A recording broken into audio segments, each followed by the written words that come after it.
Father, there's so many people that are in need today, and I'd like to offer a special prayer for. Lord, I would like to especially consider those in Canada who are fighting to preserve their rights and freedoms. Be with them, dear Lord, and help them through this difficult time. I'd also like to put a prayer out, dear Lord, for the elderly in our community who tend to suffer most when we endure this type of winter weather. Just be with them, comfort them, dear Lord, and make their provisions available. In Jesus' name I pray. Amen.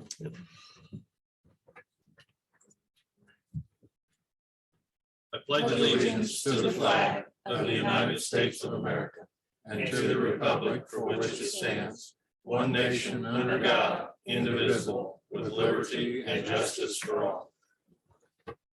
Jeff, is the Thank you. mic on out there? I'm getting some. You guys listening? Can you guys hear out there? I can hear now. Okay, we good. Thank you. Yeah, opening of sealed quotes for Johnson County Horse Park Dun Arena project. Yes. That's okay. We've got 3 sealed quotes for this project. The first is from CW Sneed. Is your mic on? I gotta get closer to it. First is from CW Sneed. No, it's not on.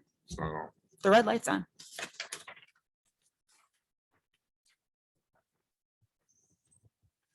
Is this one on? Oh, okay. All right. The quote from CW Sneed is for $98,766, 98766.00. The next one is from Duke Commercial.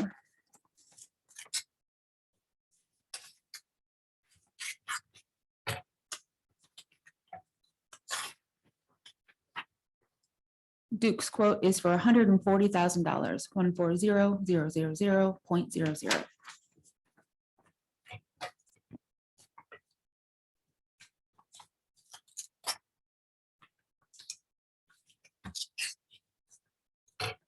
And the last is from Camerling Construction.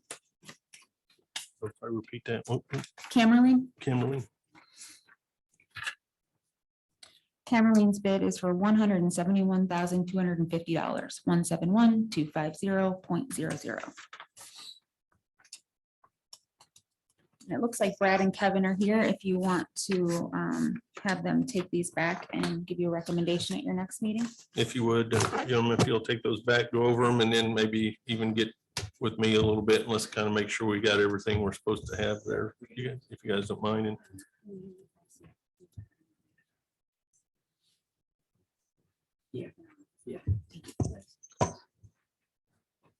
we need a motion on that. Okay. The Bargersville Fire Protection District is here for a couple items. And before we get that started, we will need to convene into a public hearing to receive comment on the reestablishment of Bargersville Fire Protection District's cumulative fire fund. Members of the public appearing at this hearing have a right to be heard regarding this matter. Is anyone present this morning who would like to be heard? If so, please raise your hand and we'll get you in line. Okay. Seeing no one, I assume we would give the speakers for Bargersville. Yeah, you can close the public comment portion.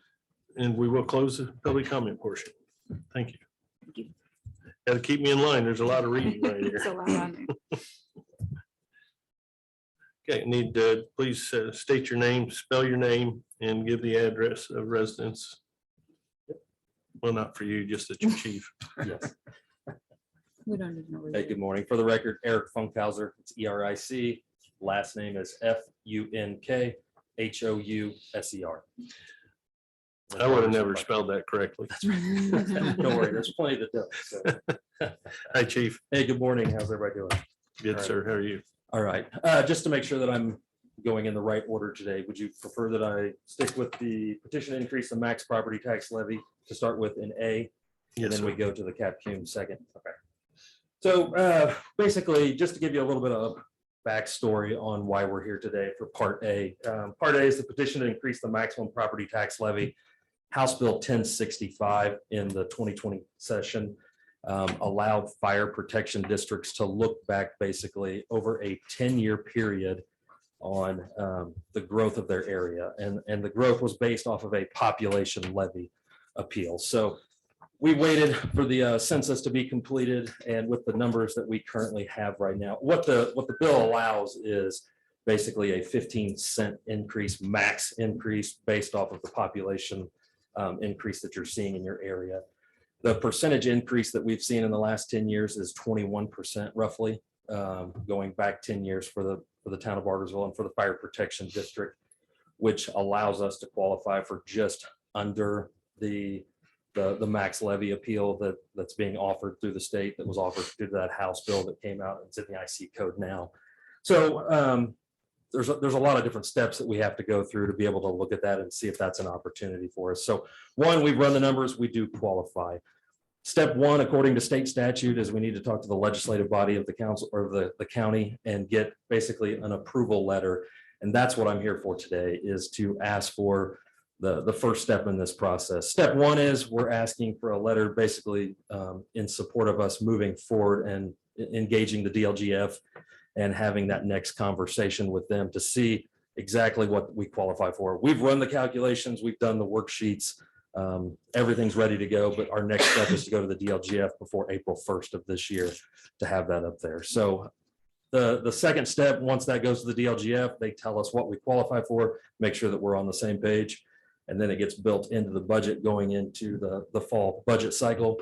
So there are still multiple steps that we'd have to go through. So I guess today we're asking for that, and then the council later in the year will obviously review that and look at that from the budget standpoint to see if it's feasible as we go forward. So I'm happy to answer any questions that you may have. Chief, have you guys have any numbers available in dollar amounts? I mean, the general public doesn't understand 0.33, how that affects them. Yep. Typically, you'd provide us with something, on a $200,000 home as an example, they're going to look at X and the rate increase. And then also I'd be curious to know what your current collection amounts are in comparison to what they would be under the proposed rate. Absolutely. Yep. So I brought Jerry Hickman with me. I'll have him come up and state his name and spell it for the record as well with Reedy Financial to be able to answer some of those Thanks, questions Jerry. as well. Thanks, Chief. Jerry Hickman with Reedy Financial Group. It's JERRY and then HICKMAN. And yes, we have prepared some projected taxpayer bill amounts, which I can, for example, we have it for all 6 different taxing districts that Bargersville falls within. But for example, the Bargersville Fire Protection District, Franklin Township, that taxing district 013. I know you mentioned like a $200,000 home.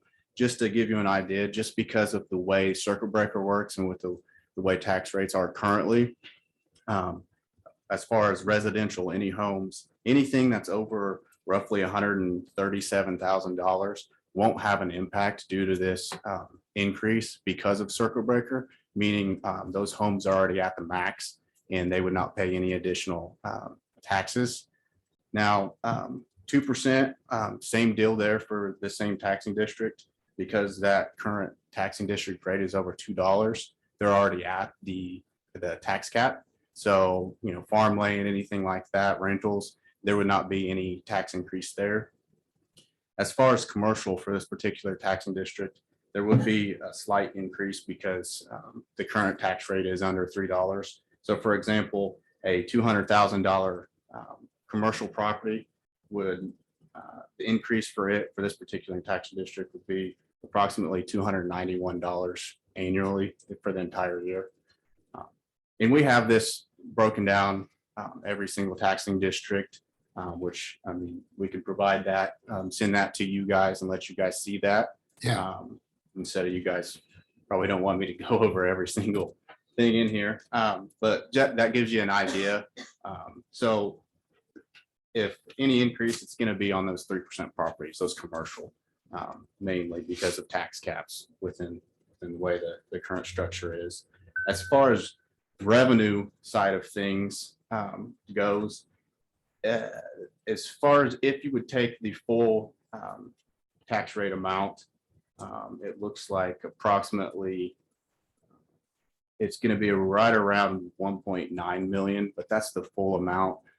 This is something else that we can send you even more detail on as well, to show you that breakdown even further. That would be the full 14 cent, or it's about 14. How's that compare to your current collections? Current collections, current max levy for 2022 is just under 3.2 million.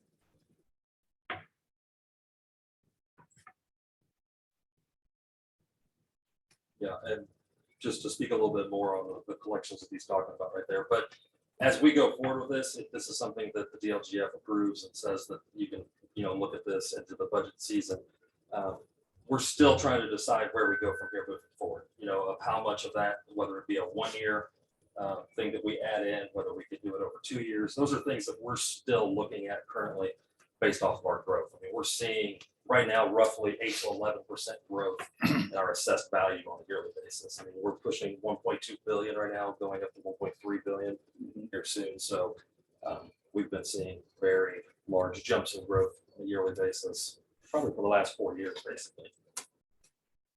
And as the chief mentioned, this is something that, this is just the first step with the commissioners being the legislative body, getting that written statement or resolution so that they can move forward. It still have to go through the DLGF, and the county council ultimately would have to adopt these levies, these rates to match that. So there are still multiple steps outside of this. It would have been probably better to have gotten those numbers in advance of this meeting, but because we didn't have them, but those are the questions.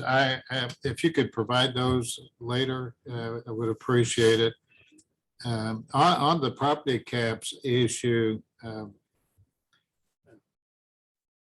because of trending, what we're witnessing is higher property assessed values now. So I'm not so sure that anything over 137,000 would be exempt from collection given trending that's currently happening. So have you considered that or taken any of that into consideration? The way this is calculated currently is we have the current tax rate, taxing district rate for this particular, like I mentioned, we did all 6 taxing districts, and we just added the full amount of, hypothetically, if the fire district took that full 14.5 cents and added that to the current tax rate. And we also factor 8% growth going into next year as well in the assessed value. So, I mean, if we did see a 10 to 11%, then obviously that's not lower. Yeah. Hypothetically, that could decrease some tax rates, but what it boils down to is really what the tax rate is. So based off of these projected tax rates, and factoring in that 14.5 cents, most of the 1% properties, like I mentioned, anything around that 140,000, is at the circuit breaker cap. But yeah, I'd be more than happy to send these on to you guys and then ask any questions. Just timing, I'm not sure if Chief mentioned this or not, but as far as that written resolution / statement, it's April 1st is that deadline.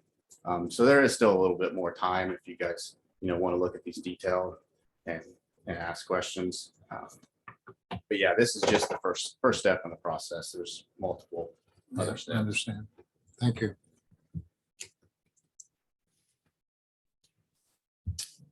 I've met with Chief and went over all this, so.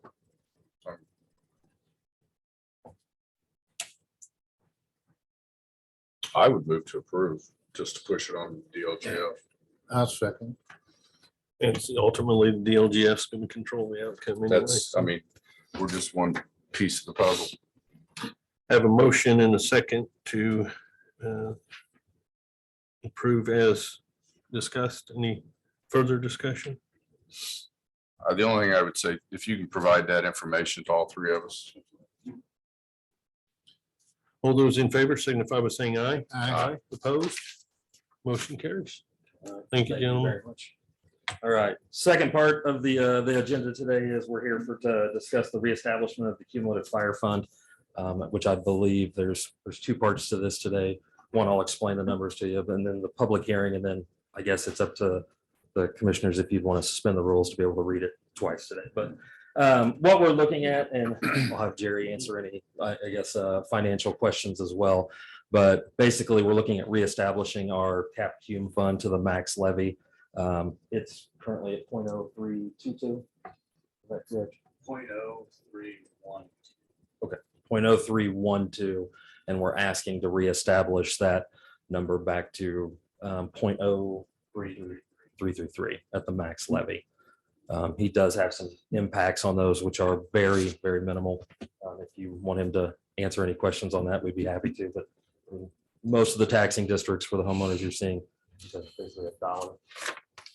Well, most of them were at the max again, and if anything, I had to go, assessed value wise, I had to go all the way down to, $100,000 home would have a $1 impact. Anything, once again, over that, $140,000 range, because of tax caps, won't have a tax bill increase. And But have you done any evaluation on the effect on other taxing units? On other taxing units, Yeah, we would have to project out circuit breaker. We haven't put that together. But as far as the impact there goes, it would be any increase in circuit breaker that would be spread out amongst those units within that taxing district proportionately based off of what that unit's tax rate is. For example, if county's tax rate is 50% of the total taxing district, they would share 50% of that circuit breaker loss. That's not calculated on here, which there would have to be a lot of assumptions. And then also depending on what other units do, if somebody issues debt, anything that's going to potentially affect the tax rate would affect that circuit breaker.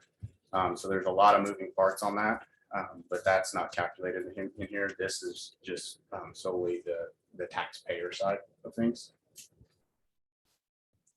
but there is an effect, obviously, when one unit's rate goes up, it diminishes all the other units as a percentage. That's typically something that's provided. It's just a kind of quick look.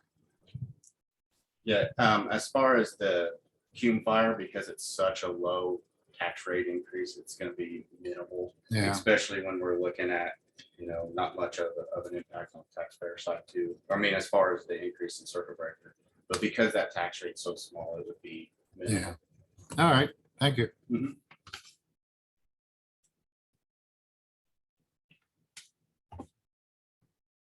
You good? Yep. Approve. Yep. Have a motion? Second. Have a motion and a second. Any further? Hearing none, all those in favor signify by saying aye. Aye. Opposed? Motion carries. Thank you, gentlemen. Thank you, guys. Appreciate it. Appreciate it. Thank you.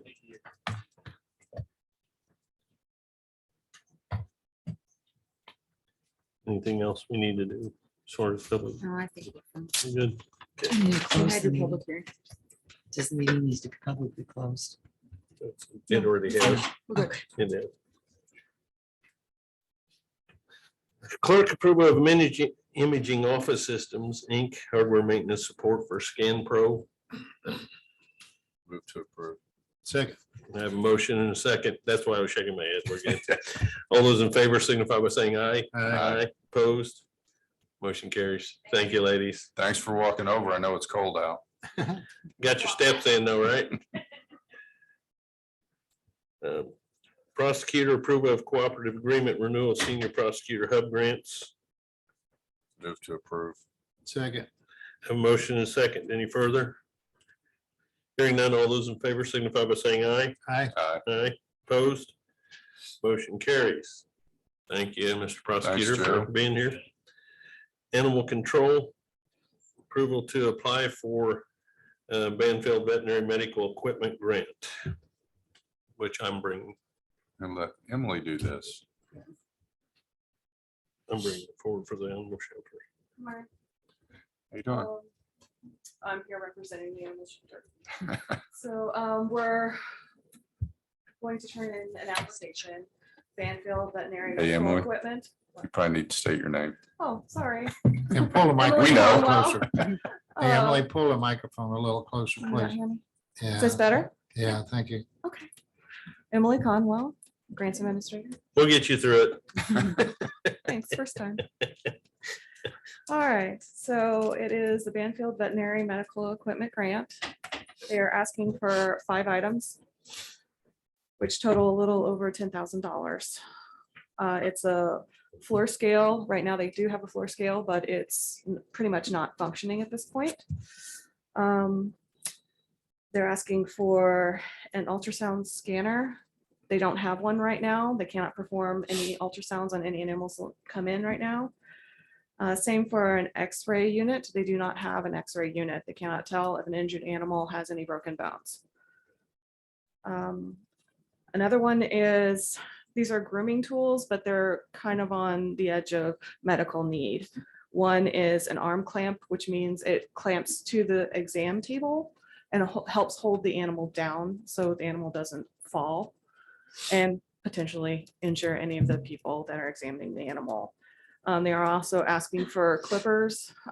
Their present clippers don't help every animal that come in. They're not powerful enough. They just need an upgrade in their clippers. And that is it. Sounds all legit. I'd move to approve. Second. I have a motion and a second. Any further? Hearing none, all those in favor signify by saying aye. Aye. Opposed? Motion carries. Thank you very much. And just Thanks, as a Emily. side note on that, with the animal shelter, we are looking at some reclassification of people, and actually we'll have a medical, I guess, a medical manager Vet side tech. of the shelter that we haven't had previous, making some really, really neat changes Changes. out there and bringing that forward under the new.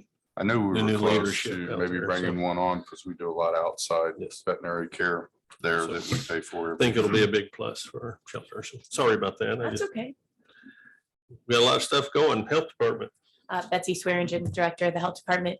I'm just here to ask for approval to continue our, or I guess to re-up our contract with Corn Country for advertising for COVID. I did hear one of your advertisements on Saturday. I thought maybe she's already under contract and just wants to extend his preempted a little bit. So We had a contract with them and then we didn't get it re-signed in January, but they kept running it. So now we need to re-up it again. Just through, I believe, the end of June. Is that correct? Yes. yeah, sounds good. I haven't heard it. With, I'm just kind of torn with this. I'm spending $3,520 to advertise what's fairly well known already, where the clinic is and what it's doing and availability. And given the fact that we get a lot of free advertisement, I'll use that word through the Daily Journal on making public awareness. I'm not sure it's worth spending another $35.20. If it makes a difference, it's grant money that has to be spent. That's the only way you can spend it. That particular, it's certain amounts of the grant are earmarked for stuff such as that. The State Department of Health put it out for like advertising and publicity. So we're just following it according to the guidelines of the grant. Some people went out and spent tens of thousands of dollars on billboards and stuff like that. We Yeah. decided to try to keep it as reasonable as I possible. was just thinking that you might have a better use for that money. That I'm not sure that it's all that beneficial, quite honestly. I don't, Commissioner Wall said he heard it. I don't listen to. Yeah, I did. I heard it Saturday. I was Yeah. trying to Did pick you up hear the too? Franklin's regional game. we tried to kind of gauge whether or not it was being successful by polling people that came to the clinic, but they weren't real talkative about how they ended up there. They Yeah. just were there. Yeah. So They just wanted to Well, I get know their you guys stuff are and doing get a out. great job with the clinic, but that was just my issue. I just thought maybe I get it. if I there's a get way it. to use it in another fashion, I'd be more inclined to do that than here. I don't anticipate us doing it after this. This will be the last you or contract, I would assume. No bigger waster of money than the government. Yeah, the grant What a money, waste. the grant money has been, it's been very generous, almost, Very wasteful. Sorry. almost too much. Yeah, Yeah. very I hate to wasteful. say that there's too much money, but we've had a lot of money thrown at us. We tried to give it back and they sent it back, so, Yeah, we've I tried. get it. yeah. I'm playing with some of that stuff too, and you just say, once you just take it back, then they'll just give it to somebody else to spend. So either way, it's gonna get spent, be wasted. So I'm gonna move to approve through June, and I probably will not after that, just to make that statement. I won't support it after June. I think by that time, even the newborns will know about it. So I understand. Now, given the fact it's use it or lose it, I guess I'll second it. have a motion and a second. Any further discussion? Hearing none, all those in favor signify by saying aye. All right, thanks, Betsy. Thank you. Opposed, aye. Motion carries. And I'm not opposing the health department. I'm just opposing the waste of all government. It's just getting out of control everywhere, not just in your area. It's just unbelievable the money we're wasting. As my granddaughter would say, what in the world? Assessor approval of World Corporation 2022 print mail processing agreement. Just a normal. yeah, I'm moved to approve. Second, I saw Mark out there. He's sitting over here. to the Yeah. right. He's being real quiet. He's got the white horse saddle ready to ride. Any further? All those in favor signify by saying aye. Aye. Opposed, motion carries. Surveyor update of Johnson County regulated drain watershed. Better get a cup of coffee. Thank you, Mr. Yeah. Assessor. Buckle up. You better buckle up and get a cup of coffee right now. We want to take a break before I start? Yeah, no kidding. They might gotta go. to the This 5 minutes or less. Yes. That's, For the record, Greg Cantwell, Johnson put him County on the Surveyor. clock, John. And I apologize, this is much similar what some of you are going to hear tonight at council. Two objectives that we've had in the surveyor's office: drainage standards and regulated drain status. Drainage standards we brought before you last year. I explained back then that our county's drainage is currently based on 4 pages of the subdivision control ordinance. And by the way, this Saturday, that ordinance turns 20 years old. It's up there. We've engaged an outside consultant, Burke Engineering, to help us with the storm ordinance and with a new set of standards. That process will be complete this year, and Johnson County will have the newest, most comprehensive storm management in the state of Indiana. For the first time, we're going to be in front. Regulated drains. Per state statute, the county surveyor is the county's expert on drainage. But to be honest, what I'm about to go through here even boggles my mind. Johnson County has 49 watersheds. In reality, we've got more drains than the 49, but we've combined those drains into 49 accounts or 49 watersheds. By combining them, they're easier to track. It also allows us to pool those monies to handle larger repairs within those watersheds. Our entire assessment, annual assessment, is approximately $335,000. This is based on a flat rate. Of those 49 watersheds, 37 of them have a flat rate of $1.20 or a minimum $10. Johnson County has over 400 miles of legal drain or 2.1 million feet of regulated drain. These drains were established and most constructed in the early to mid 1800s. That's pre and post Civil War.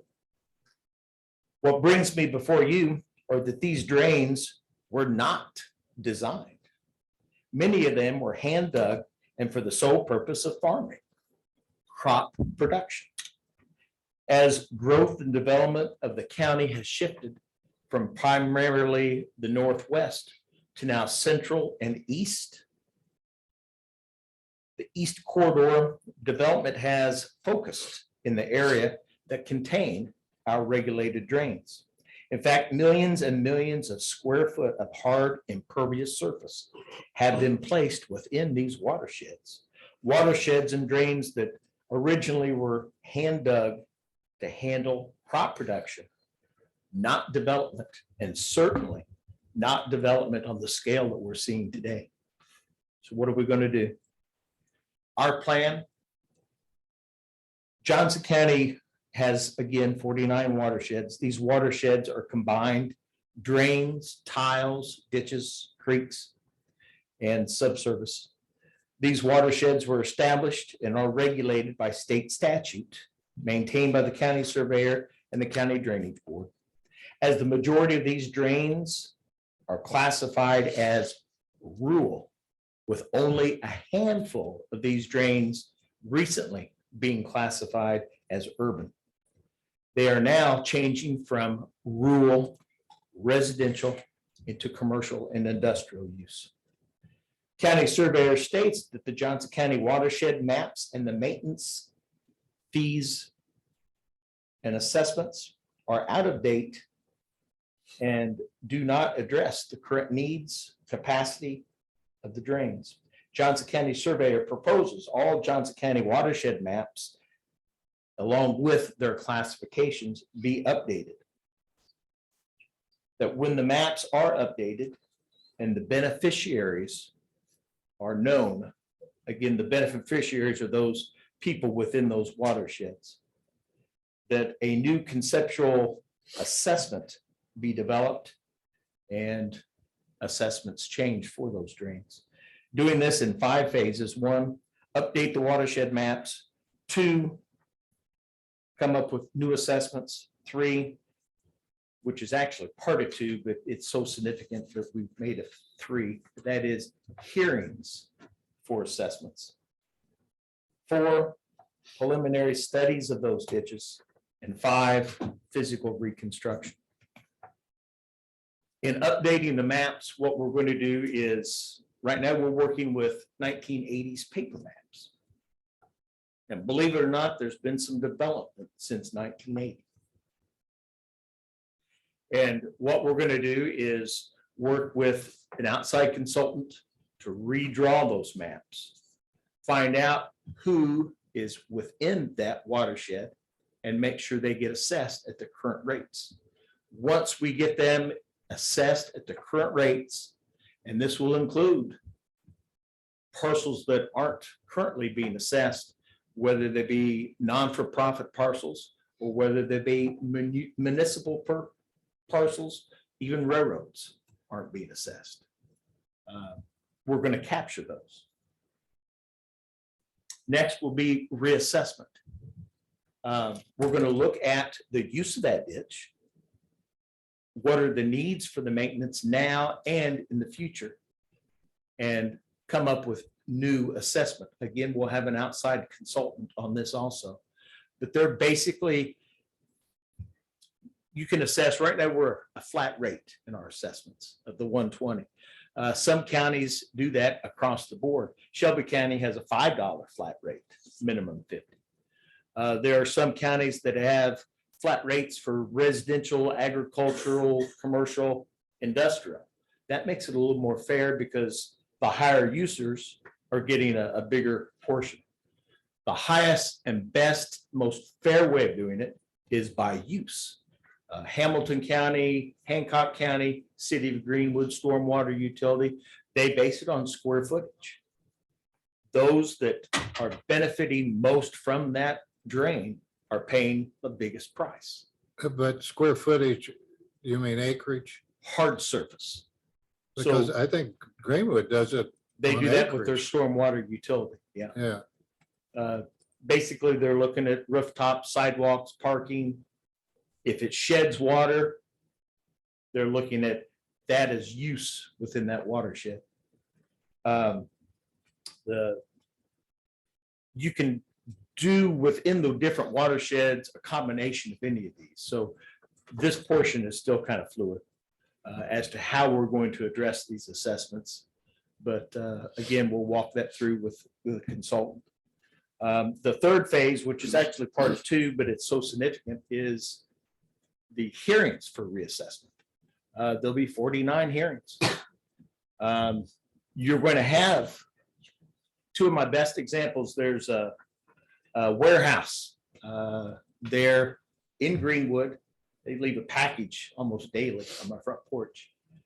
That Ryan But advertises for all the time. they pay almost $25,000 a year stormwater fee to the city of Greenwood.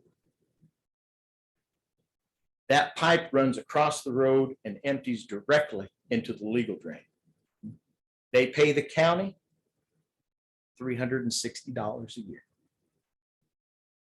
Another example, Kohl's department stores. This is gonna be on. In 1980, how I was in the marching band, I was across the street, I looked at that, that was the Green Farm. Had a nice brick farmhouse, a couple barns. It was developed and 1 acre of that 9-acre site drained into Canary Ditch. It gets developed and they're still only assessed for 1 acre. But more on top of that, those properties along 31 drain into their system, that drains into their pond, that drains into Canary Ditch. Those properties along 31 pay nothing. Kohl's, a whopping $10. So the maps need addressed, the assessments need addressed. Once we get through the reassessments, our plan is to physically then take a look at each ditch, similar to what we did up at Scott Highbridge. Again, this is that area east of 65, south of Main Street, the commercial area. There's a 1,300-foot section of Scott Highbridge ditch. We called in a consultant engineer. They studied it. They came up with a plan. This is what their engineer's costs were. We had a hearing, called in those properties that were benefiting from that watershed. We didn't have any resistance to that, Nobody which showed up. surprised me. So now, once our final plans are complete, we're going to reconstruct that 1,300 feet and spread the cost of that reconstruction across those properties that are benefiting from it. And that's kind of what we're going to do all the way down. Unsurprisingly enough, that little section of ditch turned out to be a 10-year storm capacity. A 10-year storm is similar to what you have in a road inlet. When we get done, it'll have a capacity that will handle a 100-year storm event, which it should. And that's our goal as we march on. I won't live long enough to see all this. But that's our plan. so I got a couple quick questions. Looking at your watershed updates, I'm just confused. I looked at, you got phase 1, 2, 3, 4, and 5, 5 under reconstruction. I understand 400 miles times 5280 feet gives you 2,112 lineal feet. But then I don't understand the rest of it, how you convert that 2,112,000 lineal feet into 417,120,000. What are you doing there? What we did, because phase 4 and phase 5 are unknown to us. I mean, this is brand new. Welcome to the big Yeah. league, guys. Hamilton County, Hancock County, these other counties have experienced this and gone through this, but we have very limited experience as far as reconstruction, as far as engineering. So we based it on what we've done. So we've taken projects out there and used that as the basis to come up with what in the world could this be down the road. The numbers are truly fluid. I don't know what we're going to end up with. And obviously, whatever it is, 10, 15 years down the road when we're in it, it's going to be even more. But I just wanted to be able to have some kind of idea that what we might be up against. Talking about, and I'm all for what you're doing. It's well past time to get this done, obviously, and establish a rate that's commensurate with the maintenance needs. We also talked about on subdivisions declaring their drainage as a legal drain. Is there any consideration of that within all of this? The first part that I talked about, the new drainage standards, we are putting that in the new standards, Okay, which would allow new subdivisions as they come online to become a watershed or a legal drain in and of themselves. yeah, That way, you don't have that homeowners association that drops the ball. You've got an entity that will handle that stormwater. great. And you mentioned the buildings there in Greenwood. I think that Amazon building's paying over 50,000 a year, and the FedEx building close to 75,000 a year in stormwater fees to Greenwood. I checked with them here a while back when I was making some argument. I don't remember what it was now, but, and then I'm also concerned about double taxation. Because I'm paying a rate, I'm in the city of Greenwood now. And I pay that stormwater fee. None of my water goes into their system anywhere. It goes into the legal drains that the watershed accommodates.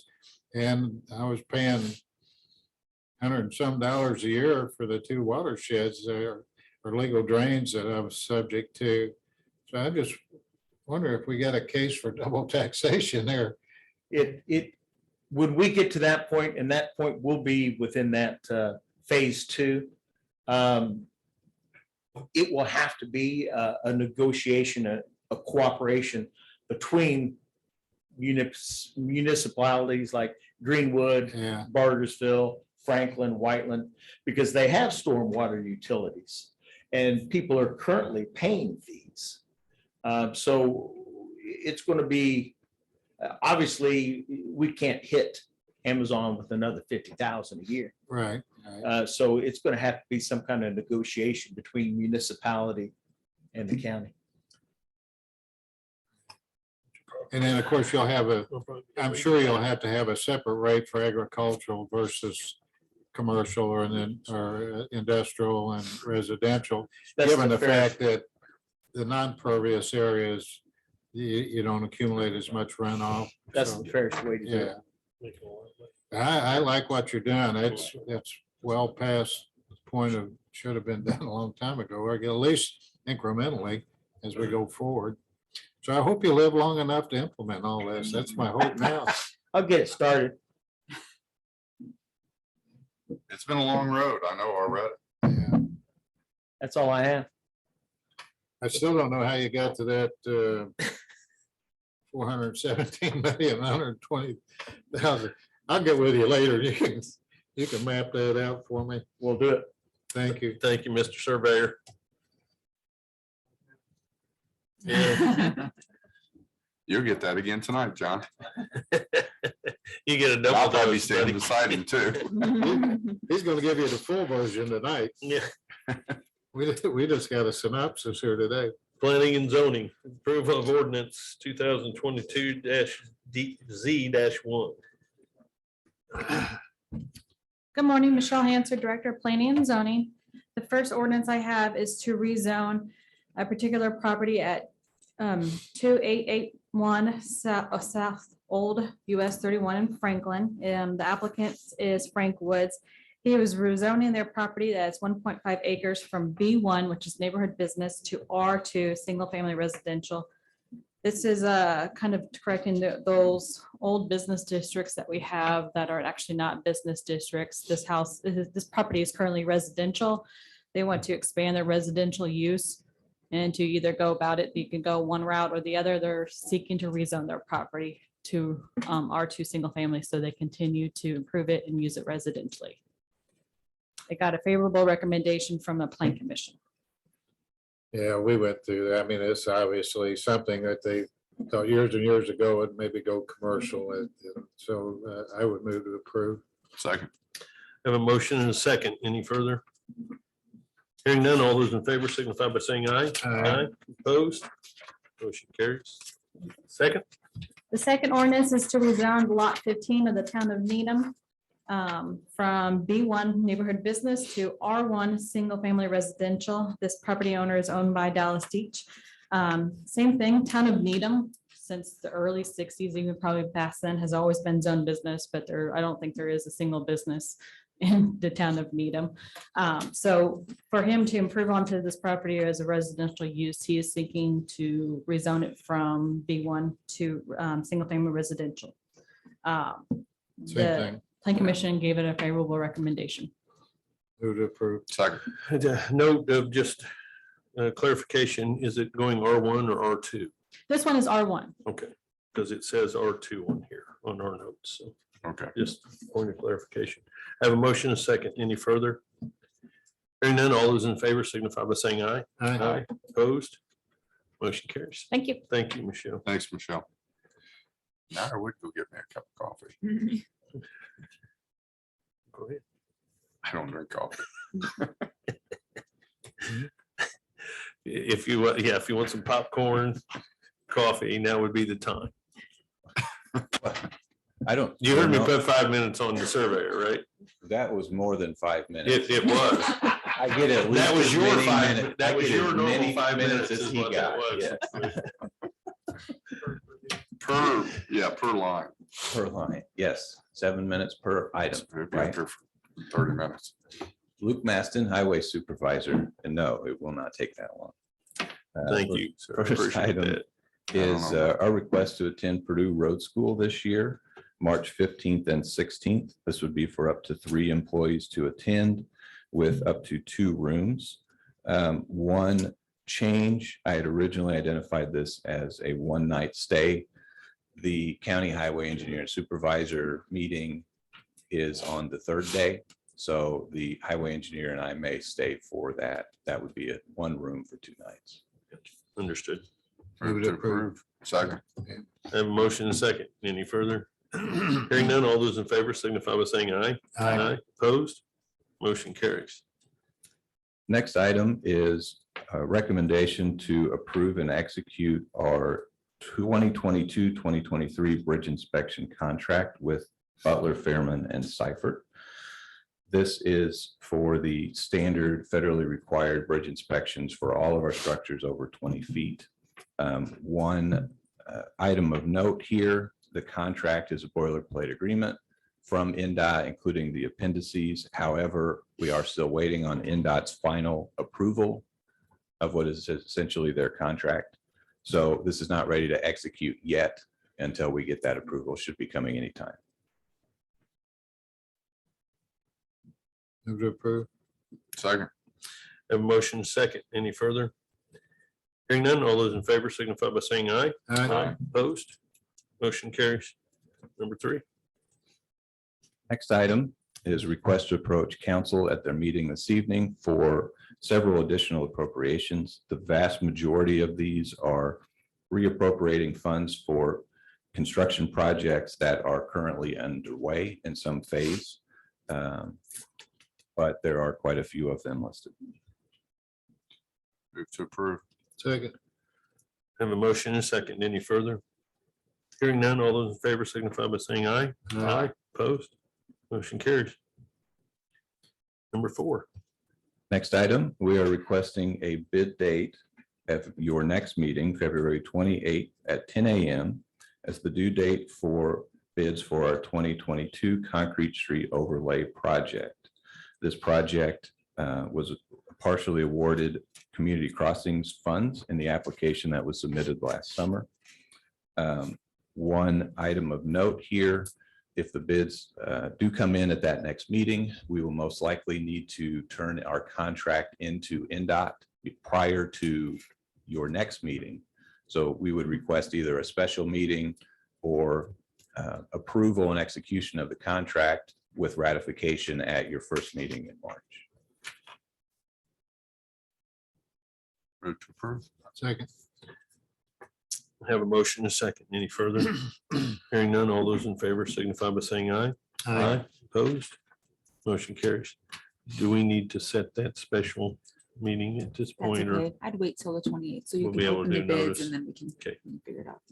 I I'll believe, make it As a long note. as we have time for notice. March 4th is the day that we have to have it turned back in, You- which you gotta have we that. could, So if we're we okay waited that till the way? 28th, we'd have time. We'll be good. Just wanted to make sure we were time frame wise. Number 5, sir. Next item is our award recommendation and request to begin contract negotiations for our Clark School Road Federal Aid Reconstruction Project. We reviewed 6 proposals that were submitted. Based on our review of the proposals, we recommend awarding and beginning contract negotiations with GAI. So moved. Second. I have a motion and a second. Any further? Hearing none, all those in favor signify by saying aye. Aye. Aye. Opposed? Motion carries. Now, the big one, though, really, I'm just going to hit some high points here.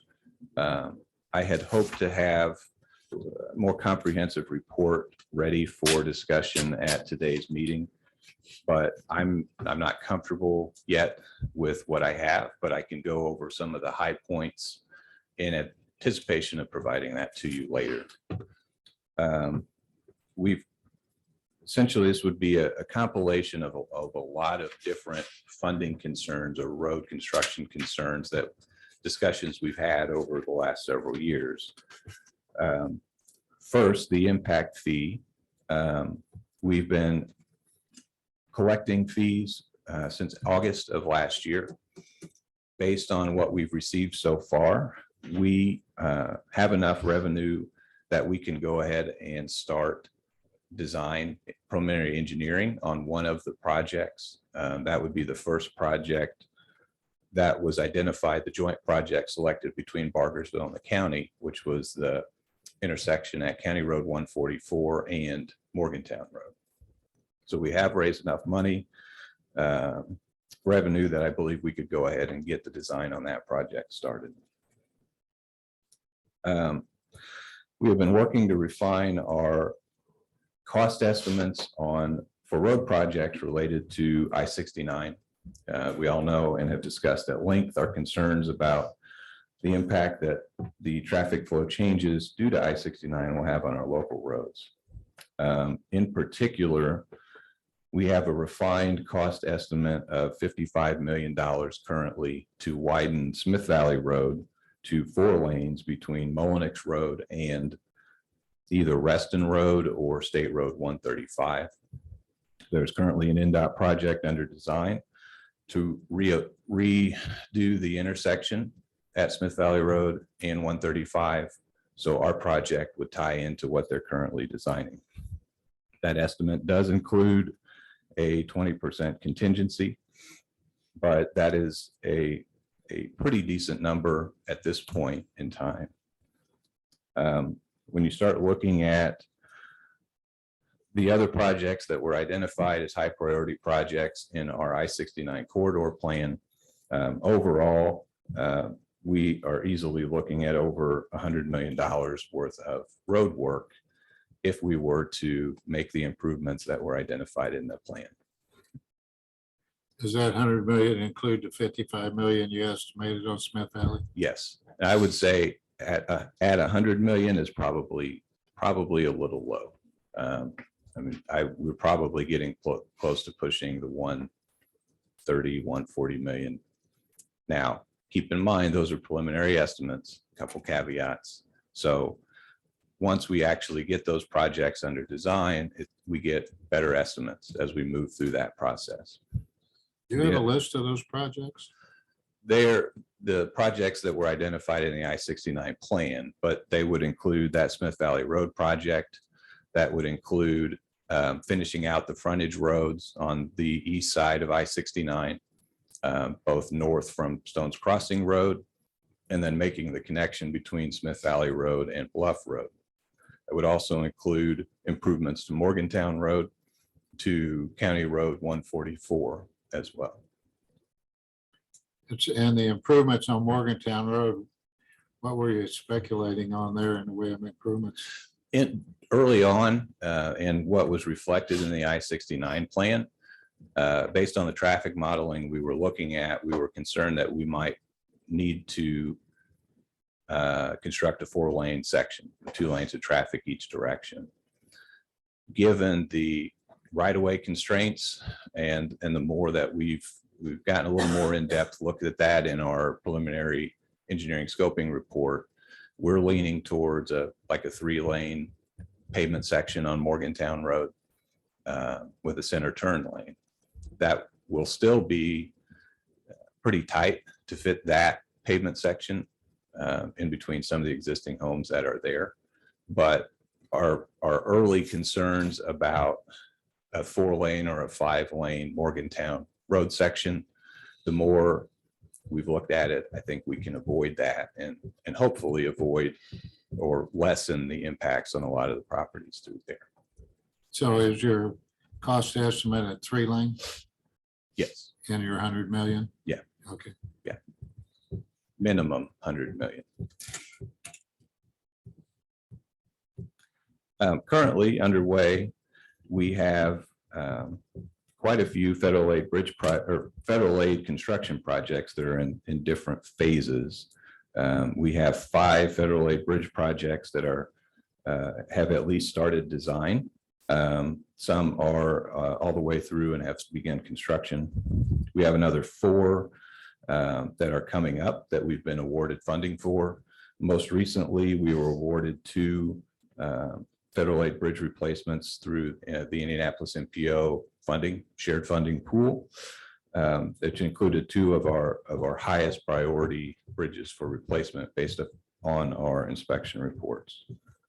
In addition to that, we have 3 road projects or road-related projects. This includes intersection projects or the Clark School Road project that I mentioned earlier. So we have quite a few federal aid projects that are underway that do require, while the federal aid money is a huge help when we get to construction, there's still significant local funding that's required to both develop the project and then match those construction funds once construction starts. One thing that I want to point out, and that I do want to thank the commissioners for, is finding a way to fit some equipment purchases into the latest bond. That has been a huge help for us. If we look at our cash on hand compared to what our outstanding commitments are on the federal aid projects that I just mentioned, we're cutting it pretty close to having enough money to match those funds as will be required to move the projects forward. So I have deferred some larger equipment purchases, which is not ideal, but in order to make sure that we have had the funding available in order to meet our commitments to NDOT for those projects. But that assistance in helping us address some of our biggest needs in the equipment bond has really helped. I want to thank you for that. Just one last thing. I'm a little concerned about bid pricing coming up. One of those road projects I mentioned bids in March. That's the Stones Crossing and Saddle Club intersection project. Last 2 months of NDOT bids have come in high, with many projects higher than the engineer's estimates. keep in mind, that's also on top of the fact that when we submit our funding application estimates, those are typically submitted 5 years in advance of when the project is done. So we'll try to inflate as best we can those cost estimates, but sometimes even then that is not enough to cover what the actual bids are. And then that's compounded with, we're seeing some material cost increases and labor cost increases in those bids. So how long that lasts, I don't know. I do have some concerns that that will impact that intersection project bid in March, but we'll just have to wait and see until the bids come in. Well, might be a good time to put that project on hold. We're so close, I know. so close to getting it finished. You've always advocated against that since day one. I still contend it's not needed. When we put the street light up and we haven't had a wreck since. So, Probably a lot of people that have been rear-ended there that might have a different opinion. It did warrant that project in particular. We applied for a specific federal aid pot of money, which is Highway Safety Improvement Program. In order to be eligible for that funding, that project has to meet a cost benefit analysis based off of past accident history as one of the larger criteria. So definitely have been enough accidents to warrant that project based on the benefit cost ratio. so given your cost projections, 100 plus, what's your thoughts on funding? How are you going to get the funding for that? You got any thoughts there? There is not enough money received in our annual, or excuse me, our monthly distributions in motor vehicle highway and local road and street funds to put a dent in any of the I-69 related work. And I touched on this a little bit, but I'm getting concerned that as we pay out what we have available in savings in those funds for the federal aid projects that are already ongoing, there isn't going to be enough savings to pursue additional federal aid projects or major capital projects within those revenues. Generally, those revenues are intended for maintenance of the roads, not a situation like Johnson County with our growth and with our population where we need capital improvement projects to accommodate traffic. So the short answer there is it's not within the money that we receive in our normal revenue, our MVH and our LRS revenue. If we want to construct these projects, we're going to have to find another source of revenue or potentially multiple sources of revenue to try to get these projects done. So that was my question. Those additional revenue sources. And I make a point of this because we have a council member here that I'm not so sure that the lit that was imposed for the jail expansion, whether we can somehow convert some of that or utilize some of that as in the road construction in the future. That's really the only revenue source that's available that unless the General Assembly wants to let us do a gas tax, which I've advocated for years, but anyway, something for the council to think about. I don't see any way in the world that we're going to be able to meet the demand that's placed on this county in the way of infrastructure to move traffic without those kind of additional funds. And seeing how that tax is already in place, so you're not implementing a new tax, you're just utilizing what's currently available. So something to look at. Councilman? I could ask you a question. I know you and I have talked about this a little bit. Is there a way, Commissioner West asked for this, is there a way that we can put a bar chart together, starting in the days of and then assign engineer's estimate really rough to that. That way we can determine the cash flow. When we're gonna, year by year, when we're gonna have an issue. And then we'll be able to better approach it from the council's. But that would be a great help, I think, for all. Yeah. And just to clarify, the question was if the highway department could provide a list with engineers' estimates, potential scheduling, similar to a Gantt chart of when those projects need to be done. And that's certainly something that we can do. To an extent, that's part of what I intended to present today. But again, there's so many things that tie into this. I am not ready to provide anything written while I kind of nail down those cost estimates. But the answer to that is yes. Obviously, we need that anyway. You have to go for additional funds. If that takes time. So we're gonna have to be able to know these things a year ahead of time. We're at a cash flow situation right now. It's good, do we need to have a consultant? I don't think so, at least in terms of looking at what we're facing here. We have some decent cost estimates already, like for some of the more specific I-69 related projects I mentioned. Those are the estimates that we'd be looking at. What's challenging here and what we're facing here, and honestly, I haven't even covered, which we've talked about before, but the need for reconstruction of a lot of our concrete streets in our neighborhoods here. We have a lot of need coming from many directions.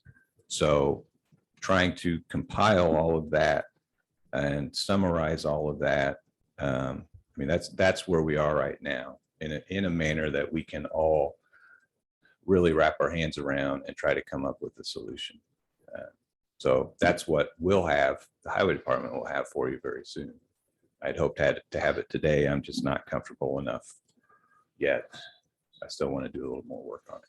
So, but generally, these are our main topics that we need to be aware of on the radar. Just for recorded record, the person, gentleman asking those questions is Jonathan T. Myers, council member. And the second question that was asked was, do we need a consultant? Just so we have it on recorded record. Yes.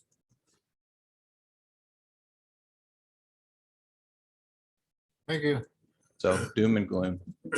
I'm not sure if I took as long as the surveyor. It's but not doom and gloom. It's just needs that need to be brought forward. That's where we are. And we know those needs are there and have been for a while. Maybe we can get some money from the health department's grants. I was gonna mention that. We'll take whatever. Be money better spent. Hey, Luke, real quick, that traffic counter down in the southern part of the county, I don't think. Can we do that? Can you do that? Give it to Michelle, she'll give you the location. Well, you had mentioned that the gentleman that had asked had specific locations for where Yeah. he wanted them. That information, I just need to know where. Yeah, Michelle's got it. Oh, okay. Yeah, Town we can planning do that. zone. That's what we were waiting on. Yeah, if you could do that, that came up our last meeting. Okay. Thank you, All Luke. right, thank you. Appreciate it. Thanks, Luke. It wasn't as bad as I thought it was going to be. Under Board of Commissioners, can we do all three appointments and just name them like we normally do to save time, or do we need to do them? Do the first two and then Okay. the third. 'Cause they're different. Under Board of Commissioners, appointment of Fleet Director Bob Galinsky and appointment of Highway Engineer Daniel Johnston. Those have effective dates. Effective date, Daniels would have been February 10th. I know that one. I don't know. the yeah, other ones. and then February 24th will be and that's also Fleet Manager, Fleet Director Randy Worden's retirement date, if anybody's interested. Gifts are welcome, right? Yeah. Thank you, Randy. If anybody cares, maybe that's the way I should have put it. I care, I'm gonna miss that wild dress that he's, and them shoes and suits and stuff. And I just, if we don't get to it again, I do want to commend Randy Worden for the work he's done in setting up the fleet department. And that's been a heavy job. It's going to be a little bit heavier as we go forward, but he's just a wonderful job of bringing us forward in our fleet department. Thank you very much, Randy Worden. It took a lot of hours, a lot of work, and I know that. So I do appreciate it. Anyway, do I have a motion? Yeah, so moved. Second. I have a motion and a second. Any further? Hearing none, all those in favor signify by saying aye. Aye. Opposed? Motion carries. And welcome, Bob, welcome Daniel Johnston. We need an engineer. Daniel's sitting right back They- over. There he is. Welcome, sir. Thank you very much. Hope you enjoy your time with Johnson County. Appreciate you coming. I was gonna say Randy not only did a good job, but he was a great guy to work with, a lot of fun. Just a pleasure working with him. They didn't realize how special he was at the sheriff's office, though. I will say that. Appointment of Nineveh Conservancy District Board Member, Ms. Chris Wathen. Nobody's ever pronounced it for me, so we'll call it Wathen. Move to approve. Second. Have a motion and a second. Any further? Hearing none, all those in favor signify by saying aye. Aye. Opposed? Motion carries. Approval of lease agreement renewal with Law Resources Center LLC for the property located at 170 North Jackson Street, Franklin. Who's For in? ADR. Yeah, ADR. It's a one-year extension. It was built into last year's lease that you signed. It's $100 extra a month for the next year. Move to approve. Second. Have a motion and a second. Any further? Hearing none, all those in favor signify by saying aye. Opposed? Motion carries.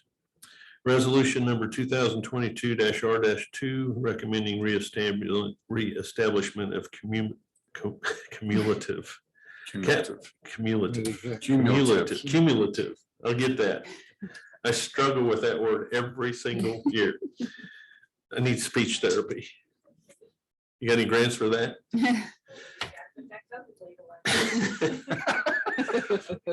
I can't say that was the cause, but anyway, cumulative capital development fund in Johnson County under Indiana Code 36-9-14.5. Move to approve. Second. Have a motion second. Any further? Hearing none, all those in favor signify by saying aye. Aye. Opposed, motion carries. New and old business claims. Well, I went through them. I couldn't find anything that really jumped out at me. Of course, we don't have credit cards yet, so. Well, Damien's sitting back there. He'd probably like to field a couple of questions. Ooh. Who would?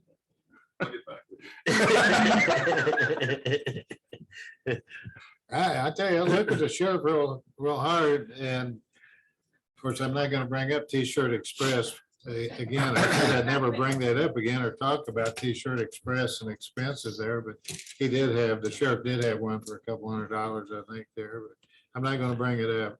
Damon's probably wearing is probably a new tie. And that correct answer would be, let me find out and I'll circle back to you Yeah. in this Circle current back. administration. I move to approve. Second. Have a motion and second. Any further? Hearing none, all those in favor signify by saying aye. Aye. Opposed, motion carries. Commissioners minutes, 2021 special meeting, 124-22 regular meeting. Move to approve. Second. Have a motion and second. Any further? Hearing none, all those in favor signify by saying aye. Aye. Opposed, motion carries. One matter of new business brought forth, we need to appoint Darren Hoggett to the 911 board. Term ends May 31st, 2022. And that's basically just for the legality issue, I assume, is it not? Heath, Just for the emergency management board. the 911 board. Heath Brandt, 911 director. So on Friday, the Johnson County Sheriff's, the Johnson County Fire Chiefs Association held their elections, and currently the commissioners appointed Eric Funkhauser as one of the commissioners appointees. Eric is now the president of the Fire Chiefs Association, which has an automatic Puts spot him into another on the spot. board. So just to replace that spot, I'd just like to appoint Darren Hoggett, who was the previous president. So it's just kind of switching spots. Got you. Yes, move to approve. Second. I have a motion and a second. Any further? Hearing none, all those in favor signify by saying aye. Aye. Opposed? Motion carries. Any public comment? All hearts like free and clear. Move to adjourn. Second. I have a motion and a second. We're adjourned. Thank you. Nice crowd. Wow, hour and 15 minutes. So A long that's a one. long meeting. We've done them in a minute and a half. There's a lot going on. There is a lot going on. And it's only gonna get worse.